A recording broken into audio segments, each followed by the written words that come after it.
কল্যাণী আসো, তোমার পত্র পেয়েছি সেদিন নববর্ষার নবঘন সিক্ত প্রভাতে। মেঘমেদুর গগনে সেদিন অশান্ত ধারায় বাড়ি ঝরছিল। 15 বছর আগে এমনি এক আষাঢ়ে এমনি বাড়ি ধারার প্লাবন নেমেছিল, তা তুমিও হয়তো স্মরণ করতে পারো। আষাঢ়ের নবমেঘপুঞ্জকে আমার নমস্কার। এই মেঘদূত বিরহী যক্ষের বাণী বহন করে নিয়ে গিয়েছিল কালিদাসের যুগে রেবা নদীর তীরে মালবিকার দেশে তার প্রিয়ার কাছে। এই মেঘপুঞ্জের আশি বাণী আমার জীবনে এনে দেয় চরম বেদনার সঞ্চার। এই আশার আমার কল্পনার স্বর্গলোক থেকে টেনে ভাসিয়ে দিয়েছে বেদনার অনন্ত স্রোত। যাক, তোমার অনুযোগের অভিযোগের উত্তর দেই। তুমি বিশ্বাস করো, আমি যা লিখি তা সত্য। লোকের মুখে শোনা কথা দিয়ে যদি আমার মূর্তি কল্পনা করে থাকো, তাহলে আমায় ভুল বুঝবে, আর তা মিথ্যা। তোমার প্রতি আমি কোনো জিঘাংসা পোষণ করি না, এ আমি সকল অন্তর দিয়ে বলছি। আমার অন্তর্যামী জানেন তোমার জন্য আমার হৃদয়ে কি গভীর ক্ষত, কি অসীম বেদনা। কিন্তু সে বেদনার আগুনে আমি পড়েছি, তা দিয়ে তোমায় কোনোদিন দগ্ধ করতে চাইনি। তুমি এই আগুনের পরশমণি না দিলে আমি অগ্নিবীণা বাজাতে পারতাম না, আমি ধূমকেতুর বিস্ময় নিয়ে উদিত হতে পারতাম না। তোমার যে কল্যাণের রূপ আমি আমার কিশোর বয়সে প্রথম দেখেছিলাম, সেরূপ আজও স্বর্গের পারিজাত মন্দারের মতো চির অম্লান হয়েই আছে আমার পক্ষে। অন্তরের আগুন বাইরের যে ফুলহারকে স্পর্শ করতে পারেনি। তুমি ভুলে যেও না, আমি কবি। আমি আঘাত করলেও ফুল দিয়ে আঘাত করি। অসুন্দর কুৎসিত সাধনা আমার নয়। আমার আঘাত বর্বর কাপুরুষের আঘাতের মতো নিষ্ঠুর নয়। আমার অন্তর্যামী জানেন, তুমি কি জানো বা শুনেছ জানি না, তোমার বিরুদ্ধে আজ আমার কোনো অনুযোগ নেই, অভিযোগ নেই, দাবিও নেই। আমি কখনো কোনো দূত প্রেরণ করিনি তোমার কাছে। আমাদের মাঝে যে অসীম ব্যবধানের সৃষ্টি হয়েছে, তার সেতু কোনো লোক তো নয়, স্বয়ং বিধাতাও হতে পারেন কিনা সন্দেহ। আমায় বিশ্বাস করো, আমি সেই ক্ষুদ্রদের কথা বিশ্বাস করিনি। করলে পত্রোত্তর দিতাম না।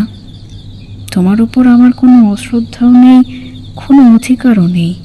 আবারও বলছি, আমি যদিও গ্রামোফোনের ট্রেডমার্ক কুকুরদের সেবা করছি, তবুও কোনো কুকুর লেলিয়ে দেই নাই। তোমাদেরই ঢাকায় কুকুর একবার আমায় কামড়েছিল আমার অসাবধানতায়, কিন্তু শক্তি থাকতেও আমি তার প্রতিশোধ গ্রহণ করিনি, তাদের প্রতি আঘাত করিনি। সেই কুকুরদের ভয়ে ঢাকায় যেতে আমার সাহসের অভাব উল্লেখ করেছ, এতে হাসি পেল। তুমি জানো ছেলেরা আমায় কত ভালোবাসে। আমারই অনুরোধে আমার ভক্তরা ক্ষমা করেছিল, নইলে তাদের চিহ্ন থাকতো না এই পৃথিবীতে। তুমি আমায় জানবার যথেষ্ট সুযোগ পাওনি, তাই এ কথা লিখেছ। যাক, তুমি রূপবতী, বিত্তশালী, গুণবতী, কাজেই তোমার উমেদার অনেক জুটবে। তুমি যদি স্বেচ্ছায় স্বয়ংবরা হও, আমার তাতে কোনো আপত্তি নেই। আমি কোন অধিকারে তুমি বারণ করব বা আদেশ দেব? নিষ্ঠুরা নিয়তি সমস্ত অধিকার থেকে আমায় মুক্তি দিয়েছেন। তোমার আজকের রূপ কি জানি না, আমি জানি তোমার সেই কিশোরী মূর্তিকে, যাকে দেবী মূর্তির মতো আমার হৃদয় বেদিতে অনন্ত প্রেম, অনন্ত শ্রদ্ধার সাথে প্রতিষ্ঠা করতে চেয়েছিলাম। সেদিনের তুমি সে বেদি গ্রহণ করলে না। পাষাণ দেবীর মতোই তুমি নিলে বেদনার বেদি পাঠ। জীবন ভরে সেখানেই চলেছে আমার পূজা আরতি। আজকাল তুমি আমার কাছে মিথ্যা মিথ্যা ব্যর্থ, তাই তাকে পেতে চাইনে। জানি না, হয়তো সেরূপ দেখে বঞ্চিত হব, অধিকতর বেদনা পাব, তাই তাকে অস্বীকার করে চলেছি। দেখো, নাই হলো এ ধুলির ধরায়, প্রেমের ফুল এ ধুলি তলে হয়ে যায় ম্লান, দগ্ধ হতশ্রী। তুমি যদি সত্যিই আমায় ভালোবাসো, আমাকে চাও, ওখান থেকেই আমাকে পাবে। লাইলি মজনুকে পায়নি, তবু তাদের মতো করে কেউ কারো প্রিয়তমাকে পায়নি। আত্মহত্যা মহাপাপ, এ অতি পুরাণ কথা হলেও সত্য। আত্মা অবিনশ্বর, আত্মাকে কেউ হত্যা করতে পারে না। প্রেমের সোনার কাঠের স্পর্শ যদি পেয়ে থাকো, তাহলে তোমার মতো ভাগ্যবতী কে আছে? তারই মায়া স্পর্শে তোমার সকল কিছু আলোয় আলোকিত হয়ে উঠবে। দুঃখ নিয়ে একই ঘর থেকে অন্য ঘরে গেলেই দুঃখের অবসান হয় না।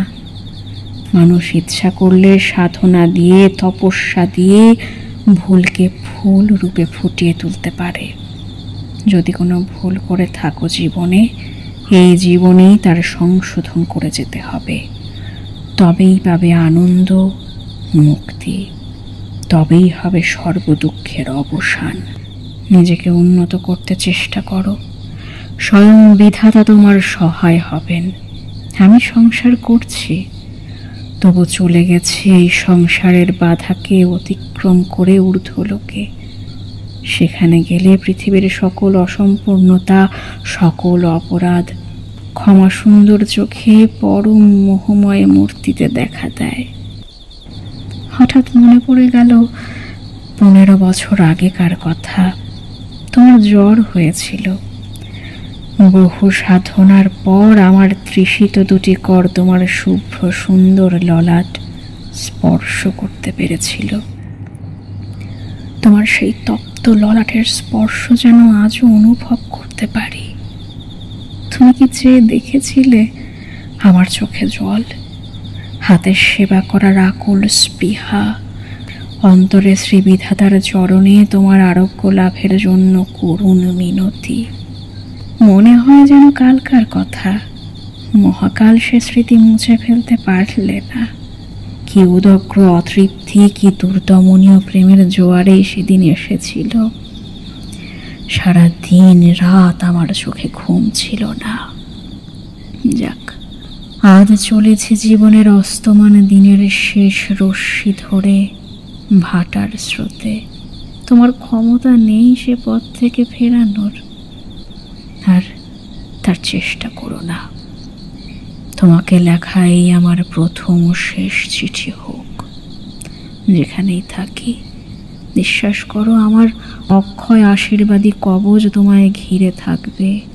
তুমি সুখী হও, শান্তি পাও, এই প্রার্থনা। আমায় যত মন্দ বলে বিশ্বাস করো, আমি তত মন্দ নই, এই আমার শেষ কৈফিয়ত। ইতি, নিত্য শুভার্থী, নজরুল ইসলাম।